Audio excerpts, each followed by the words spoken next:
When we heard Call of Duty Black Ops was preparing to unveil its multiplayer, we didn't waste any time. Our destination, Treyarch. Our mission, the most detailed hands-on coverage inside Xbox can provide. So sit back, relax, and keep a sharp lookout.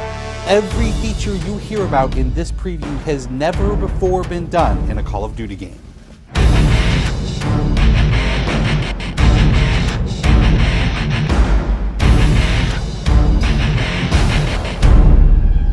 We begin where the multiplayer trailer for Black Ops left off, with theater mode.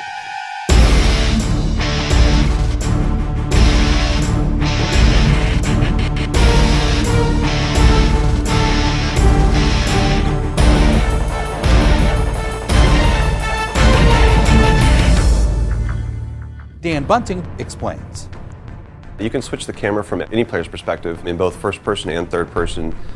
You can detach the camera and go into free cam mode, which allows you to fly anywhere on the map, basically. It's really interesting when you pause the game and go into free cam, you just see all the particle effects just in their full glory, just frozen in time, and it makes some really awesome footage. We really want to give players the tools to be creative, make their own machinima, make their own highlight reels. Maybe they're really competitive clans that want to just capture the films from their matches and then go back and analyze what the other team did or whatever. Also brand new to Call of Duty is Black Ops' new currency system. We put the currency system into Black Ops multiplayer principally because we felt like it'd be a very interesting way to engage with all the unlocks that you've been getting. So one of the things that's really fun about currency is instead of being specifically told at a specific level what you're going to get, we're unlocking features by level, but then once the feature is unlocked, you can purchase any component of that feature with the currency directly. Of course, when you got a little currency jingling in your virtual pockets, nothing feels better than putting it on the line against your fellow players. Say hello, everyone, to wager matches. When we were developing the wager match game modes, we went through a whole bunch of ideas to find the 4 that we were going to use to ship inside the game. And really, if it wasn't people screaming in joy and frustration when they were sitting around the office playing, it wasn't good enough to be a wager match. Wager matches are all free-for-all modes, and they exist separately from the standard playlist. They include game modes like Gun Game, where you're in a race to score a kill with 20 different weapons, beginning with pistols and advancing through ever more explosive weaponry.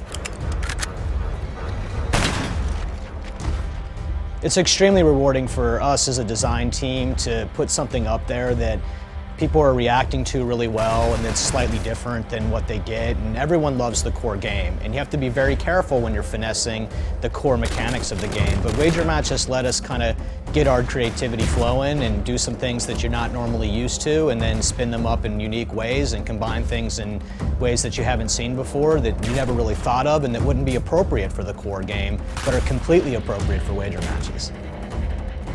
While the classic Call of Duty challenge system is still very much in place, Black Ops is also adding a new feature called contracts. Right, so if you're using the contract system, you actually have to put up a little of your own currency in order for a bigger payday. And depending on the contract, some contracts pay XP, some pay more currency, some pay both. But they're all time limited, and it's game time limited, so you have to go to work to accomplish that contract within the time period in order to get paid. It's different from the challenges, in so much that the challenges some players like to use very aggressively, and they map out their path through the challenge system in order to maximize their XP gains, in order to level faster. And then a whole nother set of players uses the challenges sort of passively. They're there, when you get them they feel good, but contracts gives you a way to directly engage with the content inside the game. It says, hey, I'm an SMG guy, I want SMG based contracts, I'm going to chase my contracts and I'm going to get paid. And that's fun. Another focus for Black Ops is player customization, including things like unlockable face paint, unique perk-specific character models, and a whole lot of weapon customization. We've been we stole the line from Full Metal Jacket, this is my weapon, this is my gun, and we're chanting that around the office as sort of our mantra for this feature. Originally it started with one of our designers he just made kind of an offhand comment one day where he said, you know, I really have a certain attachment to the weapon that's my favorite. I want to make that weapon mine, and that was all it took. So from there it was just, what are the things that are cool? It's like, put your clan tag on your gun, of course. And we've got, the emblem editor by itself is an element of creativity for players.